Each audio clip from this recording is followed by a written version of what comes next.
Hello! In this video, we'll take a look at the Multicycle RISC-V microarchitecture. So previously, we've examined a single cycle microarchitecture for the RISC-V that does an entire instruction in one cycle. The data path has to be able to handle any instruction, and then the controller is combinational logic that looks at the opcode and funct fields of the instruction and generates appropriate control signals. The single cycle processor is nice and simple and fairly straightforward to design.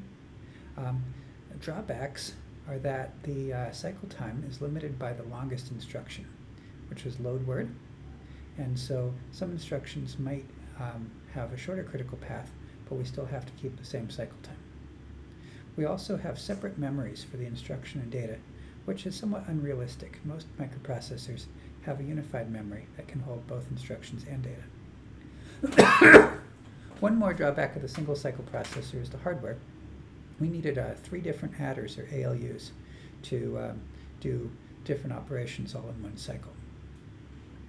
So in the multi-cycle processor, we're going to address some of these issues by breaking the instructions into shorter steps. That way, a simpler instruction could take fewer steps and thereby perhaps finish faster. We can reuse existing hardware. So for instance, we could use an ALU on multiple different steps and that way not need extra adders.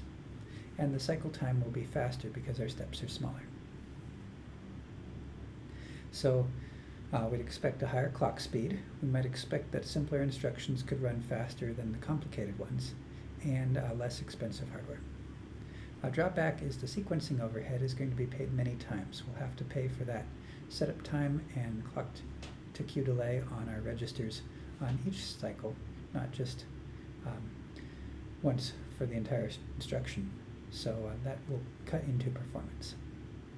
We're going to go through the same design process as we did with the single cycle processor. First we'll design a data path, and then we'll design a controller. With the data path, in this lecture we're going to focus on the load word instruction, just like we did in the single cycle processor, and later we'll add other instructions. The controller is also going to be interesting because instead of having control signals that remain constant for the entire time the instruction is executed, we'll be dividing into many steps and putting out different control signals on each step.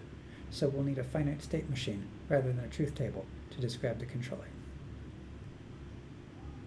So we'll begin like we did on the single cycle processor with our state elements, but the difference is this time we're going to have a single unified memory that contains both instructions and data rather than just a separate instruction and data memories. So this memory will have an address port of which element we want to read or write. We'll have the data that we read out. We'll have a write data port, and if the write enable is true, then on the rising edge of the clock we will write the data into the specified address. We also have a register file like before, and we have the program counter like before. So we're going to continue the same process of hooking up these elements and adding ALUs and multiplexers like we did with the single cycle processor. So let's break the instruction down into 6 steps for a load word. So the first step is the same no matter what instruction we're doing. We have a program counter, and that's pointing to the current instruction. We connect it to the instruction memory and read out from that address the current instruction. So then let's store it into a register we'll call the instruction register, and that way we'll be able to remember the instruction even as we go on to other steps. We only want to write this register on the first step when we're fetching the instruction, so we'll provide an enable signal called IR write that will pulse on the first cycle to indicate that we do want to write to this register with the new instruction. On the second step, we're going to read the source operands and immediate with the register file in the sign extend block, just like we did in the single cycle processor. So we get the instruction out and we'll take it apart into some fields. The RS1 field, bits 19 through 15 of the instruction, we'll go to the register file and we'll read out the contents of that register, and let's store it in a register. We'll call it the A register. We also have the immediate in some of the other bits of the instruction, so we'll pass that to the sign extender, and we'll get out our immediate extend, and we'll need a control signal IMM source, just like in the single cycle processor, to tell us what format this immediate was. On the next step for a load, we will do the calculate the memory address. So we have the source A coming out of the A register. We have the immediate. We'll put them into the ALU and set ALU control signal to tell the ALU what to do. In this case, we want to add. We'll get our answer out. We'll call it ALU result. And again, we'll store it in a register at the end of the step. We'll call that register ALU out. On the fourth step, we'll take this address in ALU out and we'll use it to read the data from memory. So we already had our unified memory here, and we already had the address coming from the program counter. But now instead, we want to be able to get the address from ALU out. So just like before, we need to add a multiplexer to be able to choose our signal from one of several sources. That multiplexer needs a control signal. We'll call it ADR source. When ADR source is 0, we'll take the memory address from the PC to fetch an instruction. When ADR source is 1, we'll take the address from ALU out to access data memory. The data memory will read, we'll get a value out on read data, and we'll store it in a register that we'll call the data register. On the fifth step, we will write that result back to the register file.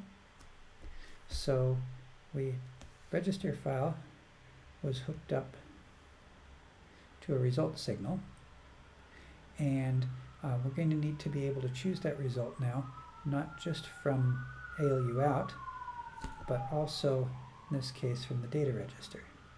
So we'll add a multiplexer to make that choice, to get an input, the result either from ALU out or from data. And in fact, soon we're going to need another source, so we'll leave an extra terminal, and we'll need a 2-bit control signal, result source 1 through 0. So on this step 5, we'll take our result from data, bring it back to the register file, and assert the reg-write control signal to write the value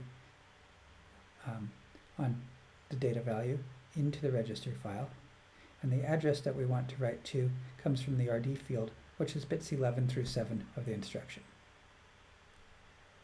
The last thing we need to do is increment the PC to point to the next instruction.